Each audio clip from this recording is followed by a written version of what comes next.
Hi there. It's day 5 of Mental Health Awareness Week, and I am aware that it's kind of quarter to 12, as in quarter to midnight. But I've had a really busy day today, which is why I've not been able to do this earlier. To be honest, I had a bit of a wobble earlier on. But it was nothing major. I've just been feeling really lethargic recently, and I don't know whether that's to do with the depression or whether it's a completely different issue.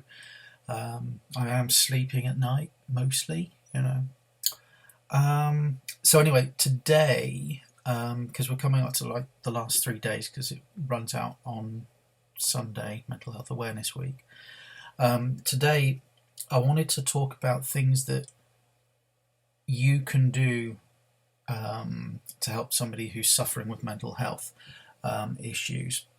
So if you're watching this video because you don't know what you can do to help a close friend or family member, somebody that you love,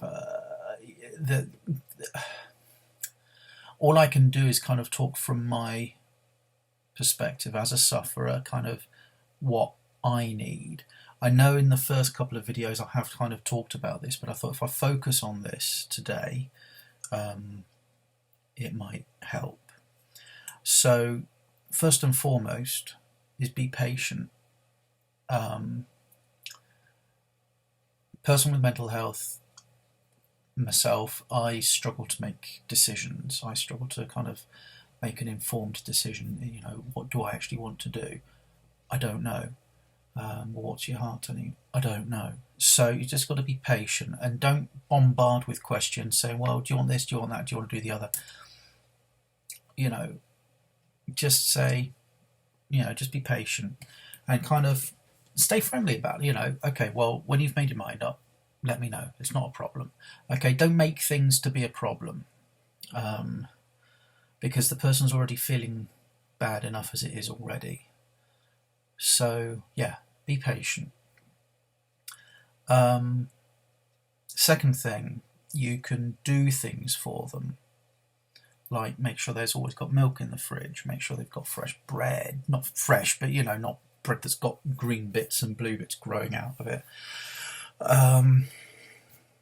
Maybe you can prepare them some meals so they can heat them up, because a lot of the time I'm kind of like, oh God, I've got to cook, I've got to eat something, I've got to cook. And then you end up just raiding the biscuit barrel, and then your weight goes on and you feel rubbish because you've put on the weight that you've just managed to lose, and so on and so on and so on. I live on my own. I'm a single guy. My family live quite a way away, and that's not a go at them, it's a fact. They live quite a way away, and I know that if they lived closer that they would be there for me, like a shot. But what I will say about doing the things for people is don't make a big deal out of it. Just almost be like a magical fairy. So just go and put some milk in the fridge. Just make sure they've got sugar and tea and coffee or whatever.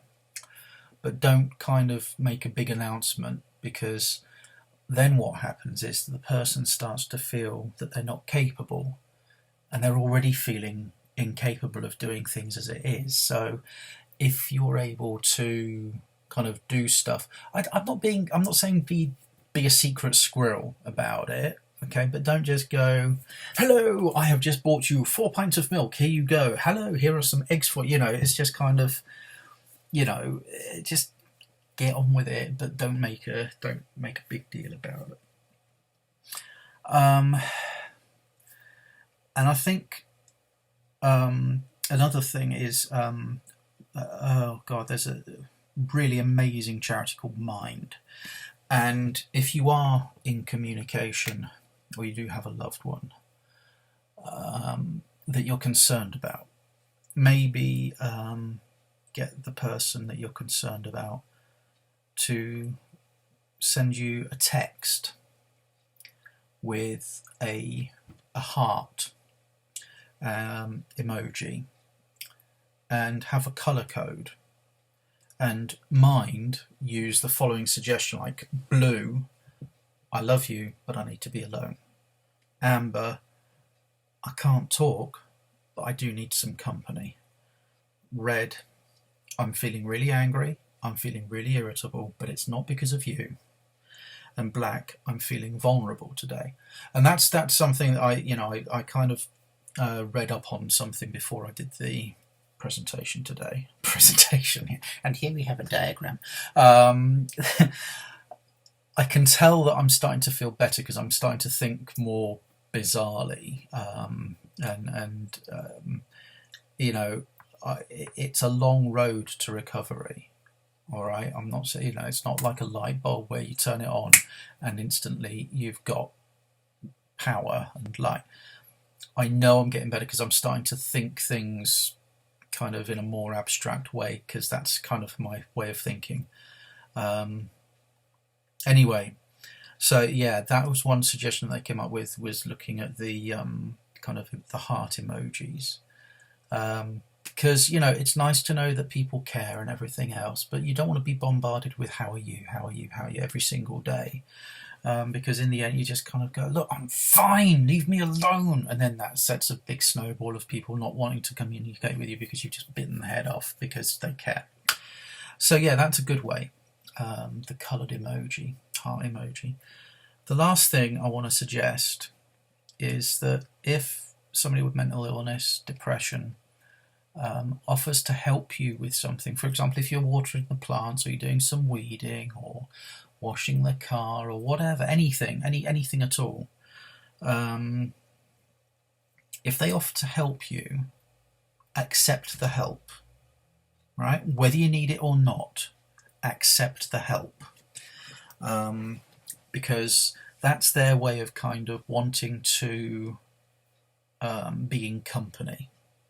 Rather than admit it, I need some company, it's their way of kind of wanting to feel wanted. So accept the help, even if you don't need the help, even if you're more than capable of watering half a dozen flowers and plants and things, even if you're more than capable of taking out the rubbish, or washing the car, or doing the dusting, or whatever you're doing, and they offer to help, accept the help, because they're feeling pretty useless as it is. And if they've offered to help you, it's because they want to do something.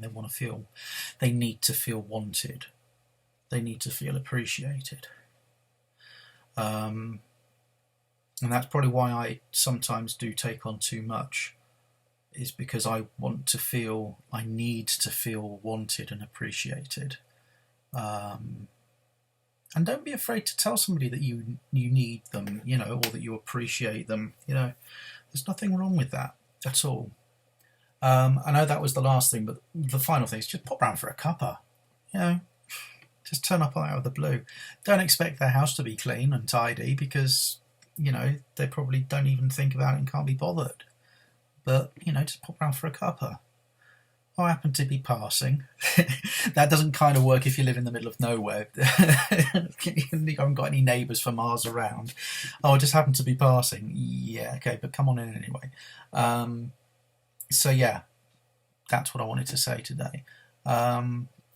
So yeah, that's that. And as I say, that's mostly from my perspective as a sufferer. It's kind of the things that I know that I appreciate. The only one that I don't do is the heart-coloured emoji, because I'm single, I've